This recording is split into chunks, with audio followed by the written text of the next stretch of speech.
They're early. It's feeding time. This is fun to watch. It's lunchtime. It's lunchtime? Yeah. Oh, there we go. Yeah. See, Look at how big is that. Oh, good. Oh, He's giant. oh, the walrus. Is he coming out? Look at him. He's coming out. Oh, he came out. So on the right, the pinky one is He's not that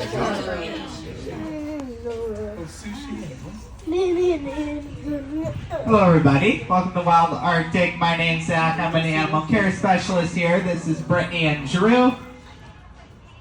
But most importantly, I'm joined here by Shoo Shoo. So Garfield's coming over on your left up to Brittany. He is 41, turning 42 later this month. Making him the oldest male walrus ever recorded in human care. Their average lifespan in their natural habitat is going to be about the low to mid 20s. So at 42, he has well surpassed that. We have vet care here. We are able to cater to his needs. He's completely blind. He has arthritis in his shoulders. All things that would help him. We are able to cater towards too to help him live a longer, healthy life and comfortable life. Whereas out in the wild, some of those things could be detrimental to him. And then over here on your right is Shoo Shoo. Shoo Shoo is 13, turning 14 in a couple days. She was born in a park out in Japan originally. She moved to SeaWorld San Diego, and then she moved here only a few months ago. So she's only been here for a little bit. She is the newest member of our family here at the Walrus area here at Wild Arctic. So we are very lucky to have her. She was brought over here to hopefully be another breeding pair for Garfield. There are only 11 walruses currently in the country in human care. We house 4 of them here. And within the last 20 years, we have been the only facility to have successfully breed walruses here at Wild Arctic. So Garfield and Caboodle have had 2 calves. Caboodle and there's Garfield and Caboodle's second calf, Cora, are currently in our back pool at the moment.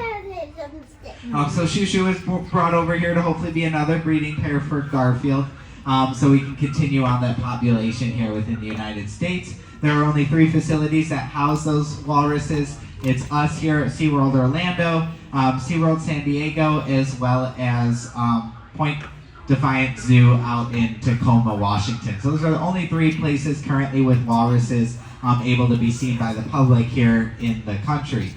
These are Pacific walruses that you're seeing. There are 2 species of walruses, the Pacific and the Atlantic. Obviously, they live in their respective oceans up in the northern regions and the Arctic regions of those oceans. So the Pacific walruses are native to the coast of Alaska, Russia, up there on that Pacific side, and then the Atlantic walruses are native to the countries like Norway, Greenland, northern Canada on the Atlantic side. So most of the time, most of the walruses in human care in the entire world are going to be the Pacific walruses. They average to be a little bit larger than the Atlantic walruses. Male walruses can be up to 5,000 pounds out in their natural, at the largest end. Garfield here is weighing about 3,500 pounds at the moment.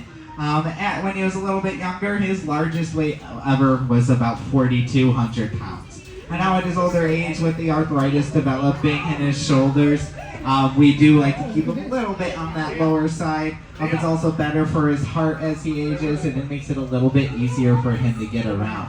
Now, Shoo Shoo here is only about 1,200 pounds at the moment. Adult females can get up to about 2,000 pounds. However, that is on the top end of a female range. So she is about 1,200 pounds at the moment, but she is still growing and she's still aging. She's still a young walrus. So big. So it is yet to be seen how big she will end up getting. So a few distinctive features of walruses. The main one being their tusks. So their tusks are probably the first thing that make them easy to identify as walruses. Now Garfield has very straight, long tusks that come down over his chest, almost touching him in his chest. And then Shoo Shoo here has crooked tusks. It kind of looks like the wind blew them in one direction. Now their tusks grow in differently, just like human teeth can. They can grow in crooked. Their tusks are teeth that are rooted actually in the skull instead of the jaw.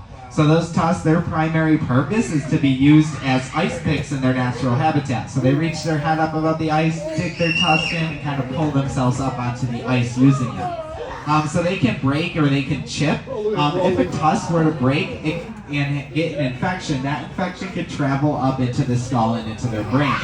So in human care, it has been practice if that were to occur to remove those tusks. So if you've ever seen a walrus without tusks, that is why. Both males and females do grow tusks. However, if you've seen one without tusks, it is likely because they were removed due to infection.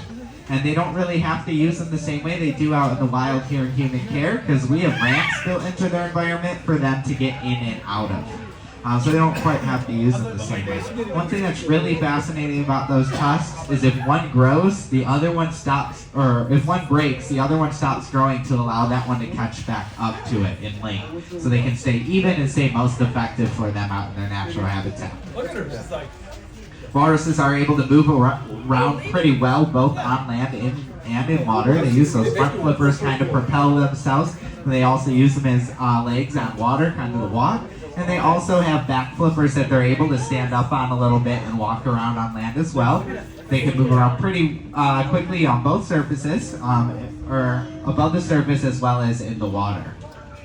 Garfield, with his arthritis, he gets physical therapy of some sort every single day to try to strengthen up those shoulders and lessen the effect of that arthritis. You also may have seen Brittany during this session doing eye drops with him. He's better at taking eye drops than I am. All of our walruses here are trained to receive voluntary eye drops, but that is just one of the many medical behaviors that we have trained for them. We just did a voluntary blood on Cora, our 4-year-old walrus, in our back area with one of our vets. So they are trained to sit there nice and calm while we collect blood from their back flippers. We do voluntary ultrasounds with them routinely, all things to make sure that they are just staying healthy. This is probably the most important thing we do on a daily basis, is all those medical behaviors and continue practicing those. It makes it a lot easier for them to get the care that they need, and it makes their medical care a lot less stressful. I have 2 little 15-pound dogs at home. I can take them to the vet, and the vet can hold them and restrain them without much concern. It's pretty easy to get all those tests, but when you're dealing with a 3,500-pound animal, that's not possible. And it also just makes it a lot less stressful. So it makes their care a lot easier, a lot less stressful for everyone involved when we are able to train those things. Another really important thing we do, probably I would say second most important, or up there with that medical care, is just build positive relationships. When we first start here, or an animal first comes here, like Shoo Shoo just joined us, we're going to just be focused on making sure that we are building a good relationship with them, feeding them lots of fish, lots of food, just making those sessions really simple, short, and positive for them. That's how we're going to build those relationships and have a positive relationship with those animals, because that's going to also be really important when it comes to medical care and their everyday care. Allows us to be able to trust them, the animal. These are large animals to be working with. There's lots of safety things that are involved with working with walruses. So just having that positive relationship allows us to build that trust with them, and allows us to have be effective in our medical care and everything we do throughout the day. We're going to wrap up this session, and then in a moment we're going to be bringing Garfield to our back pool, but Shoo Shoo will be out here. Shoo Shoo, like I said, she's pretty new here. We're still working on her ability to be comfortable being alone, so we're doing short durations. So we're going to bring Garfield back there for a moment. So Shoo Shoo can have some time alone out here on our main habitat. But we're going to step back for a second. We're going to be back out to do this. I hope you guys enjoy the rest of your day here at SeaWorld Orlando and Wild Arctic.